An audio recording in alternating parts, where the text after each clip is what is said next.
లోకం శాశ్వతం కాదని తెలిసుండి కూడా లోకంలో మనం చాలా శ్రమిస్తున్నాం.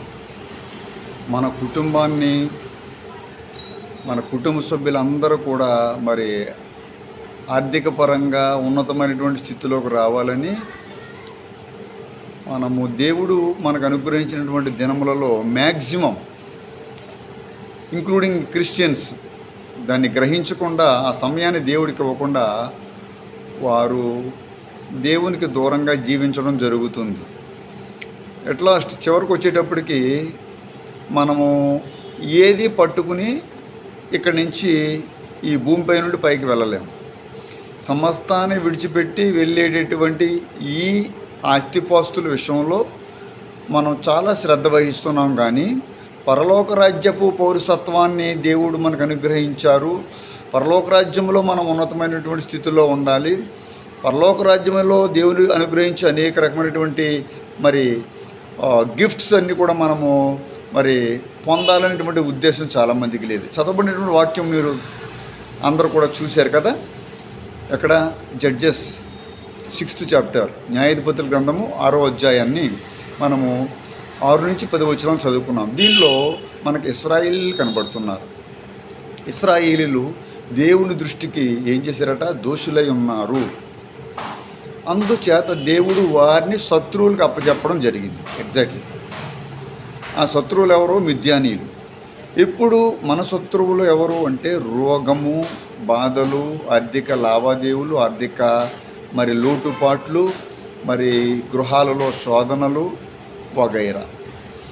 అప్పుడు మిద్యానీయులు అనేటువంటి శత్రువులకు మరి ఇశ్రాయేలులో దొరికిపోతే ఈ రోజున మనము దేవుడి దృష్టికి దోషులైపోయినటువంటి కారణం చేత మనము రోగాలను, శాపాలను, మరి అనేక రకమైనటువంటి ఆర్థిక ఇబ్బందుల్ని మనము చవి చూడవలసి వస్తుంది. ఎందుకంటే దేవుడే వాటిని మరి వాటినన్నిటినీ మన మీదకి మరి పొందుపరిచారు. అంటే మన మీదకి ఆయన విడుదల చేశాడు. ఇన్స్టెడ్ ఆఫ్ బ్లెస్సింగ్స్, ఆశీర్వాదానికి బదులుగా మనము ఆర్థిక ఇబ్బందులు, మరి దీవెనలకు బదులుగా మరి దుఃఖమైనటువంటి పరిస్థితులు, మరి సంతోషానికి బదులుగా మరి వేదనకరమైనటువంటి అనారోగ్య పరిస్థితుల్ని మన గృహాల్లో మనం చూస్తూ ఉన్నాం కదా. మరి ఎప్పుడైనా మీరు గ్రహించారా? ఇది దేవుడి దృష్టికి నేను మరి దోషులై ఉన్నానేమో, మరి నన్ను నేను సరిచేసుకోవాలనేటువంటి విధానంలోకి మనం రావాలి కదా. అదే కదా మరి కీర్తనకారుడు 106, ప్రత్యేకంగా మీరందరూ కూడా కీర్తన గ్రంథము 106 చూసినప్పుడు 13వ వచనం కానీ, 21వ వచనం కానీ, 22వ వచనం కానీ, 26వ వచనం కానీ, 27వ వచనం కానీ, 29వ వచనం కానీ, 34వ వచనం కానీ, 35వ వచనం కానీ, 37వ వచనం కానీ, 40వ వచనం కానీ, 41వ వచనం కానీ, 43వ వచనం, వీటన్నిటిని మీకు నేను చూపిస్తాను. ఈ యొక్క 106 దావీదు కీర్తనలో దేవుడి దృష్టికి మనము దోషులైనప్పుడు మరి మనము ఏం పోగొట్టుకుంటాము? అసలు మనం ఏ విధంగా దేవుడి దృష్టికి మనము దోషులుగా అయిపోతున్నాం? ఏం చేస్తే మనము దేవుడి దృష్టికి మనము దోషులు అవుతాం? దానికంటే ముందుగా మనం యెషయా గ్రంథము 29వ అధ్యాయం 12వ వచనం చూడాలి. ఈ ప్రజలు నోటి మాటతో నా యొద్దకు వచ్చుచున్నారు, పెదవులతో నన్ను గనపరుచున్నారు, కానీ తమ హృదయములు నాకు దూరంగా చేసుకుని ఉన్నారు. మీరు చూసారండి, మనము దేవుడి దృష్టిలో దోషులుగా కాకుండా ఉండాలి అంటే మనము పెదవులతో, నోటితో దేవుడి దగ్గరికి రావడం కాదు. ఈ రోజున ఆయనను ఆరాధించేవారు ఆత్మతోనూ సత్యముతోనూ ఆరాధించాలని ఆయన చాలా స్పష్టంగా చెప్పారు. ఈవెన్ దో చాలామంది హృదయాన్ని ఇవ్వకుండా మనము మరి అనేక రకమైనటువంటి విధానాలతో మన దేవుడి దగ్గరికి వస్తున్నాం. అంటే అనేక రకమైనటువంటి మరి దేవుడికి ఇష్టం లేని హృదయంతో, దేవుడికి ఇష్టం లేనటువంటి మనసుతో మనం దేవుడి దగ్గరికి మరి వస్తూ ఉన్నాం. ఇవి దేవుడు అంగీకరించడు కదా. కయ్యను బలిని దేవుడు స్వీకరించాడా, ఏబేలుది స్వీకరించాడా అని చూసినప్పుడు దేవుడు కయ్యనిది అంగీకరించలేదు ప్రియులారా. దేవుడు హేబేలుది మాత్రమే స్వీకరించాడు.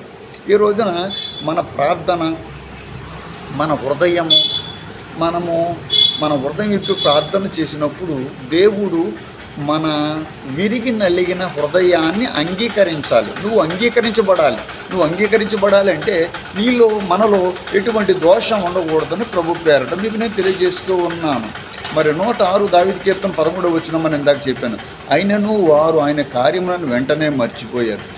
ఎవరు దేవుడి దృష్టిలో దోషులైపోతున్నారు అంటే, ఎవరైతే దేవుడు కార్యాలని మర్చిపోతూ ఉన్నారో, దేవుడు చేసినటువంటి గొప్ప అద్భుతాలను, ఐగుప్తులో గొప్ప కార్యాలను 21-22 వచనం శామ్స్ మరి చూసినప్పుడు 106 చాప్టర్ 21-22లో ఐగుప్తులో దేవుడు గొప్ప కార్యాన్ని చేశాడు, హాములో దేవుడు ఆశ్చర్య కార్యాలను చేశాడు. వారన్నిటినీ వారు మర్చిపోయారు. వాళ్ళ కాదు మర్చిపోవడం, మనం మర్చిపోతున్నాం.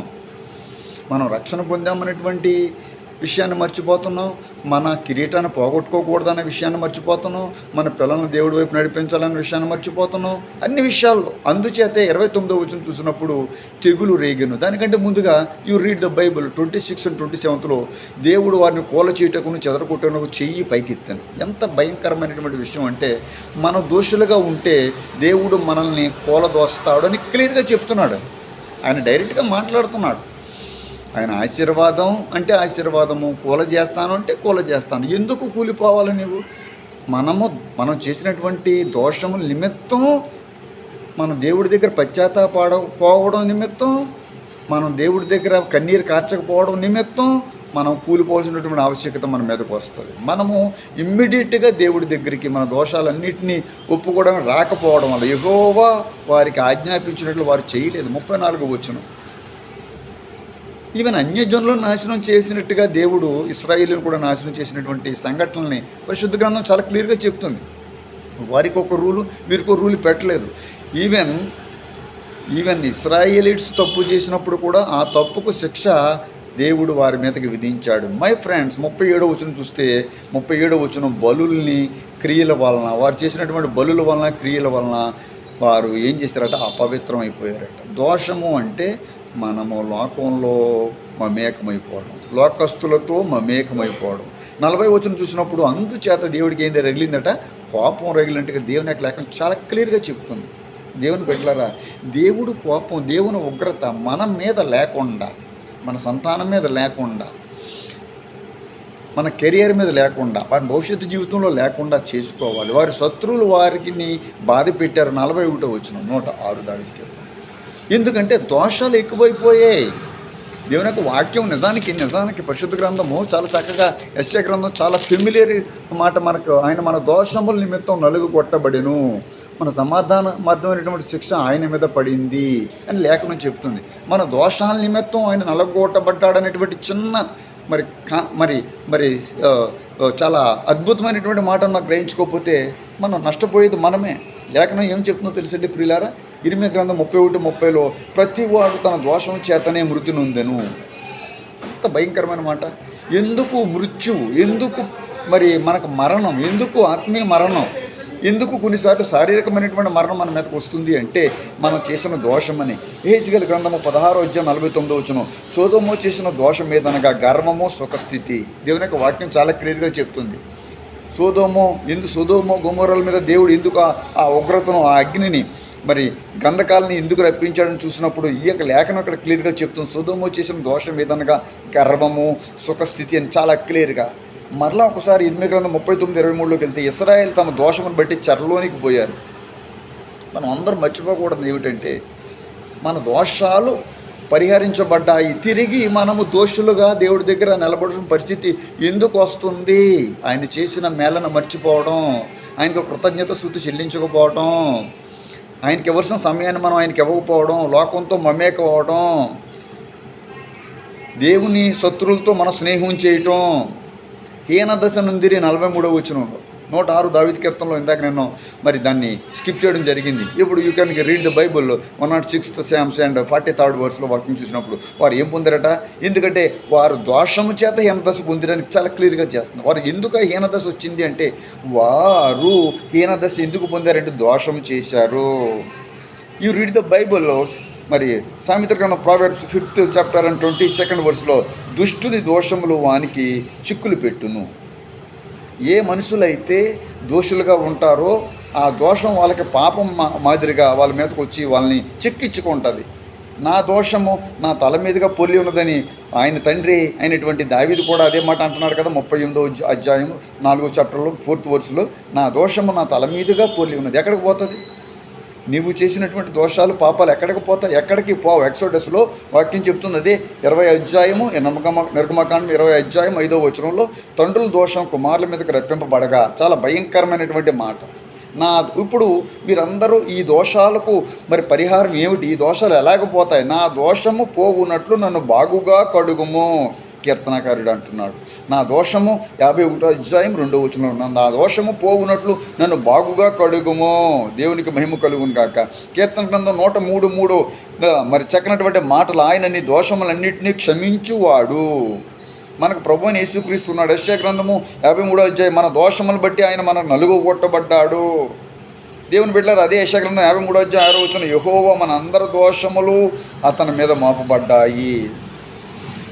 దేవుడి మీద, యెహోవా అంటే తండ్రి, ఆయన మీద మన దోషాలన్నింటినీ మోపారు. ప్రియులరా, ఈ సాయంకాలం వేళ మీతో నేను పర్సనల్గా మాట్లాడుతున్నటువంటి విషయం, మన మీద ఉన్న దోషములు, పాపములు, శాపములు పోవాలి అంటే మన కొరకు నలగొట్టబడినటువంటి క్రీస్తు. ఇది చాలా క్లియర్గా వాక్యం చాలామందికి తెలియనటువంటి, దేవుని వలన అతడు బాధింపబడిన వానిగాను, శ్రమ నొందిన వానిగాను, శ్రమ అనుభవించిన వానిగా మనం ఎంచితిమి. మన అతిక్రమాల క్రియలను బట్టి అతడు గాయపరచబడిన వాడేను, మన దోషములను బట్టి నలుగుగొట్టబడెను, మన సమాధానార్థమైనటువంటి శిక్ష అతని మీద పడెను, అతను పొందిన దెబ్బల చేత మనకు స్వస్థత కలుగుచున్నది. ఎంత అద్భుతమైన మాటలు మీరు వింటూ ఉన్నారు. ఆయన పొందిన గాయముల చేత మనకి స్వస్థత, ఆత్మీయ స్వస్థత, శారీరక స్వస్థత, సామాజిక భద్రత అన్నింటినీ మీరు పొందగలరు. దేవుడు మిమ్మల్ని దీవించును గాక.